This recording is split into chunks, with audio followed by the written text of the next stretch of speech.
baseball fans. You're watching On Deck with Tyler Redmond. Welcome to On Deck. I'm Tyler Redmond. As always, thank you so much for checking out the channel. I do appreciate it. While you're here, make sure to like this video, subscribe to this channel, and hit the bell for notifications so that you can stay up to date with everything going on here at On Deck and, of course, with the Atlanta Braves. And we are 4 games into the NLCS. And the Braves, to everyone's surprise, it seems, have a 3-1 lead over the Dodgers. And I almost did a series update prior to yesterday's game, but I wanted to wait until after. Mainly because I knew one of two things was going to happen. Either the Dodgers were going to tie the series up and make it 2-2, or the Braves were going to get out to a 3-1 lead over LA, the same 3-1 lead that they had over Los Angeles last year, where the Dodgers came back and won. Now, with that said, I say this is to everyone's surprise because I know you know that we're not supposed to be here. And what I mean by that is when you see MLB's Twitter, when you watch the commercials, when you see all that stuff, it's very heavily favored towards the Dodgers, right? Even the Braves called them out on Twitter yesterday. So, with that said, anything can happen in the postseason. And I would also say that anyone on this channel, if they're honest, would tell you that the Dodgers did have a better regular season. It's not a question. The Dodgers had more than 100 games won. The Braves only had 88 throughout the regular season. But the Braves have made it a battle for every team that they have faced within the last month of the regular season and in the postseason. They have been able to do that, and they've been able to show up when the lights shine the brightest. And I think that's what playoff games are for, is to make moments, and frankly, the Braves are the underdog, make no mistake about it. And it's all about who shows up at the right time. It really is, and the Braves are hot right now. If you're the Dodgers, I think you're a little bit worried about the offensive side of things because it hasn't really broken out yet. Obviously, you had the Cody Bellinger homer in Game 3, but other than that, they've really been shut down by the Braves pitching staff, even last night, which was a bullpen game. Drew Smiley, great night last night, but ultimately they have been shut down, and they haven't been able to bounce back, so you're a little bit worried about that, but I think there's been a lot of questionable decisions on the pitching side of things, and for the Dodgers, they are down Clayton Kershaw unexpectedly, which does not help, but also they pitched Max Scherzer in Game 5 of the NLDS, right? He can't pitch Game 1. And in my look ahead to the series, which was released prior to pitchers being announced for Game 1, I expected Max Scherzer to take the mound in Game 1, regardless of if he closed out the game against the Giants. Why did I think that? Because in the post-game conference after the game, Dave Roberts said as much. He said Max Scherzer will still take the mound. If you're curious as to why he didn't, it's because he was gassed. That's out there. He came out and said, my arm was gassed. I could not pitch Game 1. And even in Game 2, when they came and took the ball from him, he did not argue because after 4 1/3 innings pitched, he was gassed in Game 2. That is not how you are supposed to use Max Scherzer in the postseason. I'm sorry. I don't understand it. I think that was a mistake, and I think it has led to a lot of the same problems that we're talking about here because in Game 1, you have a bullpen game where you use pretty much the entirety of your pen in that game, which does not set you up for success in that game or any game after that because if you have to rely on the pen in Game 2 or Game 3, which they did, it just severely weakens the entire staff, in my opinion. Now, with that said, the Braves, of course, in Game 1, the Dodgers started Knievel and moved on to the rest of the pen, and the Braves were able to take advantage. They got out ahead early thanks to a little bit of small ball, pass ball that, of course, Rosario scored on that play, but it's not like the Dodgers offense hasn't responded at all. They certainly did. They were able to not only score on Max Fried, but they also homered, courtesy of the Dodger version of Will Smith. They homered against Max Fried in that game. But the offense in late innings performed for Atlanta. Austin Riley would smoke a homer to tie the game. Both bullpens would hold them, but in the ninth, Albies would get on. He would steal a bag, and once again, it would be Austin Riley who knocked him in. And that's the steal of that bag cannot be underestimated because that is a gutsy play, and it mattered. Ron Washington is one of the gutsiest third base coaches out there, and Albies is a fast guy on first. Everybody in the park knew he was stealing, and he still managed to do it. So that cannot be underestimated. But Austin Riley walking it off was absolutely awesome. I was there. It was a great moment. I think he was trying to add some votes to his MVP campaign. He certainly has mine. But him walking it off made that place go nuts. And if you don't think that fans have an impact on the game, you need to go to a postseason game. A home postseason game in Atlanta. I'm telling you, the only thing that compared to that moment was Ronald Acuna hitting the grand slam versus the Dodgers in 2018. That's it, because that place went nuts, and it was just a great moment. So the Braves squeaked by Game 1 with a 1-0 series lead, and they move on into Game 2, which did not start off well. Obviously, they're facing off against Max Scherzer, not a fun guy to face, and Ian Anderson, of course, took the mound for the Braves.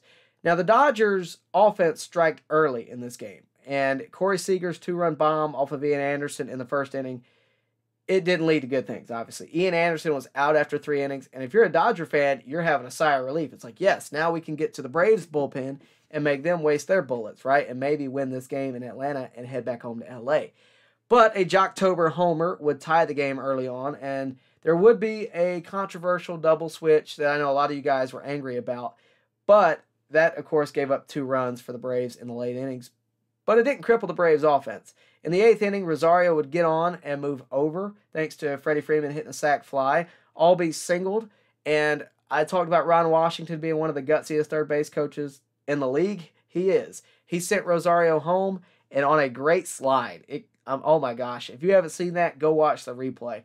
And it drove in a run, shortened the lead to only 4-3. Riley would double and drive in Ozzie Albies, which of course tied the game. And that double was over Mookie Betts' head. And there's been a lot of talk about the defensive choices by the Dodgers as well, obviously with Gavin Lux in center field the other day. But this ball was over Mookie's head. How often do you see that happen? You know, I mean, this is a guy that is prolific in the outfield.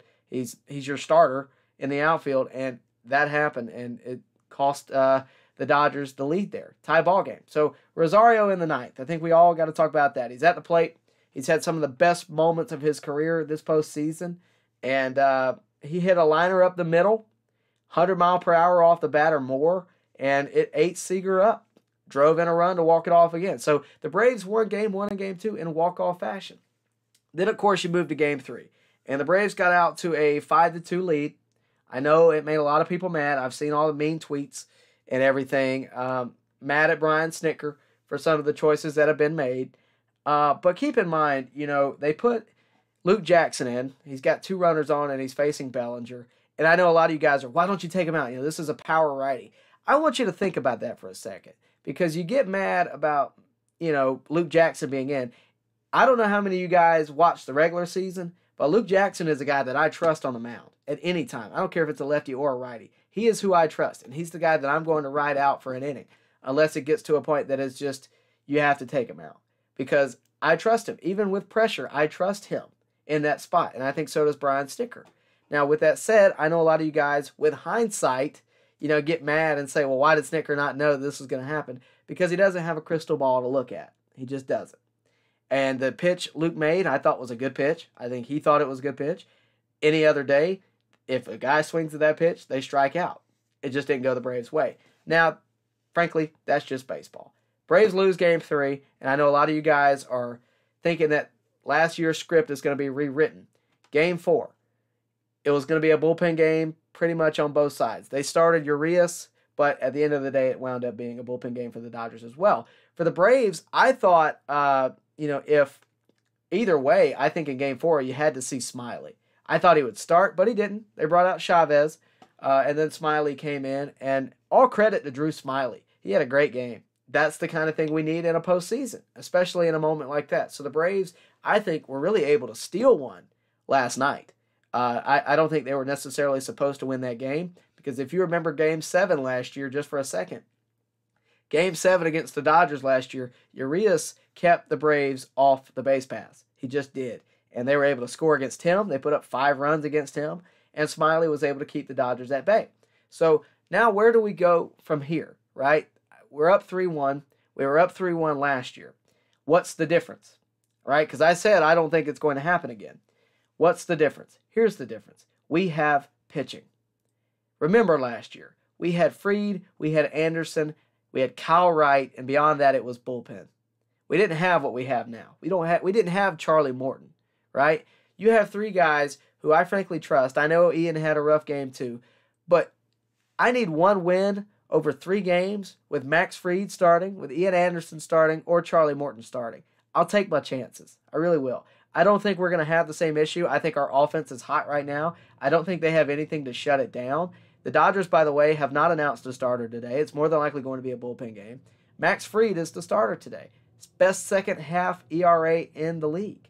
You got to have faith in this team. I do. I hope you do too. Whatever happens, this team has been outstanding this year, and I really think that the Braves are set up well to win this series. I do. And I know a lot of you guys are, Tyler, don't jinx it, but I have full confidence in this team, and you should too. Now, with that said, guys, we're going to get out of here. But before we do, I wanted to say one last thing. I brought up Brian Snitker, and I know a lot of you guys are aggravated with that. In fairness to that, I understand it. I've gotten a bunch of text messages from a lot of you guys. I've seen the petitions to get him fired on Facebook or whatever you guys are doing. I'm sorry, I disagree. I really do. I think Brian Snitker has been outstanding as the Braves manager, and I think if you're just watching the postseason, you should really watch the regular season too, because what he has been able to do this year with all the losses, and I know we don't want to think about that. It's what have you done for me lately? But you can't tell me that you didn't think once Ozuna was gone, once Acuna was gone, once Soroka was for sure not coming back, once d'Arnaud was out, once Huascar was out. You couldn't tell me that you thought we were going to be in the position we are right now. You couldn't do it. You might not like the in-game decisions that he's making, but look at where we're at in the series. We're up 3-1. Once again, we are up 3-1. We are not losing this series. We should not be mad at the manager. And frankly, I think he's outmanaged Dave Roberts. I really do. A proven solid winner, I think he has outmanaged him. So for you guys that are getting mad about it, take a breath. Just take a breath, take a step back, and trust your team, trust its manager, and let's see what happens. With that, we're going to head out of here. I appreciate it. Enjoy the game tonight. Hopefully they can go ahead and put this one away. We can move on. But if not, I, again, trust our starters for Game 6 and Game 7. With that out of the way, guys, thank you so much for watching. I'll see you next time right here at On Deck. Make sure you like this video, subscribe on your way out, and tell a friend about the channel. I would appreciate that as well. With that out of the way, guys, I'll see you next time right here at On Deck. Baseball fans, make sure you like and share this video and subscribe to this channel. As always, thank you for your support.